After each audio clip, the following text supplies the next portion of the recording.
Hi, how are you today? I want to talk about finished garment measurements. Now, when we purchase patterns, on the back, typically from the big four, are the body measurements, and the company determines how much ease each garment is going to have. And how I wear my clothes is very different than the way my 28-year-old daughter wears her clothes. We all have different ease requirements. Some of us are okay with bodycon, others want something that's a little more loose fitting. So we don't want to let the pattern companies determine our ease. We want to determine our own ease. So the difference between body measurements, the measurement of your body, versus the finished garment measurement is the amount of ease that's actually in the garment. And certain garments need a certain amount of ease. I mean, you need to be able to sit in a pair of pants. That's really important. You need to be able to button a blouse without it opening up. But jackets can be worn a little closer. They have less ease. So it's all a matter of personal style and also kind of a practice, you know, what you get used to. But the best way to figure out what size a finished garment is to take something that you love from your closet and measure that. And that's the finished garment measurement. So if you have a blouse that you love, measure the bust area and then make the garment, your new garment, with that same measurement. Short of that, we're going to take a look at a couple of patterns and how to actually do this. Now, this is a new pattern that I just made. I just made this super long sweatshirt, and I love it. It's absolutely gorgeous. But on the back, it has the finished garment measurements and the body measurements, which are wonderful. So this, because it's a unisex pattern, you have to really pay attention to the body measurements. Now, it says for an extra large, the chest measurements is 46 to 48, and the finished garment measurements is 63.5. So that's 48, 16 inches of ease. That's a lot of ease. So if I took and looked at 63.5, which is the finished garment measurement, 59, this only goes to 60, so we'll say 60, and I put it around my bust, an extra large in this sweatshirt is going to be this big.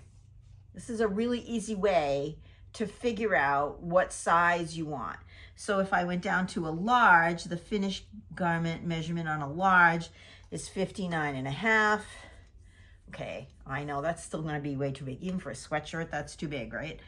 And then the next size down goes down to a 55, which may or may not be too big depending on, you know, what you're looking for. Now, if they don't have the finished garments on the back of the pattern envelope, because you really don't need them when you're selecting the pattern, you want to make sure that you have about the right amount of fabric, but that's really all they're there for. You can look on the tissue, and most tissues will have this little circle here with the cross in it, and underneath it are the sizes that are in the pattern, and those measurements are the finished garment measurements for the bust area. So you can actually find them right on the tissue. There is one for the waistline. There should be one for the hip. Sometimes there's one for the sleeve, if the sleeve is a little close fitting or a little different than a classic sleeve, especially if it's a woven.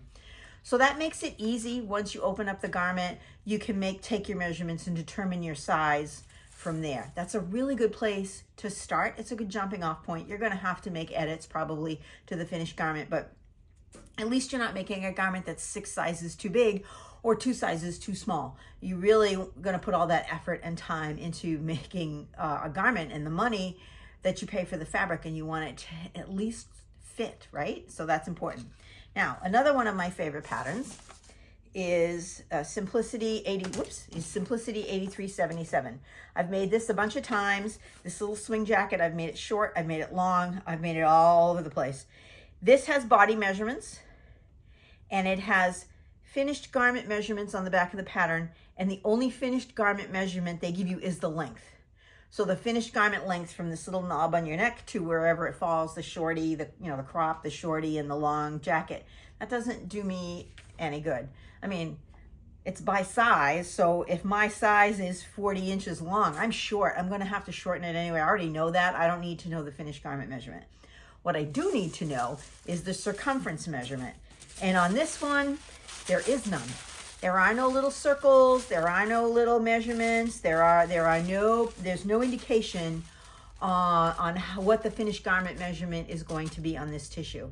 So now I have to do a little sleuthing, and what I do is find where the bust would be. The bust is going to be right about here, and measure from whatever size you want. Put the little 0 there and measure it across the piece of the tissue. Take that measurement. You have to take off the seam allowances. So if you do 3/8 of an inch or 5/8 of an inch, right? You have 2 fronts and a back, and you measure each of those pieces all the way around, and taking off the seam allowance, and that will give you your finished garment measurement. And you can do that for any measure: high bust, regular bust, waist, hips, arms, depending on where you need to be the most careful about your measurements.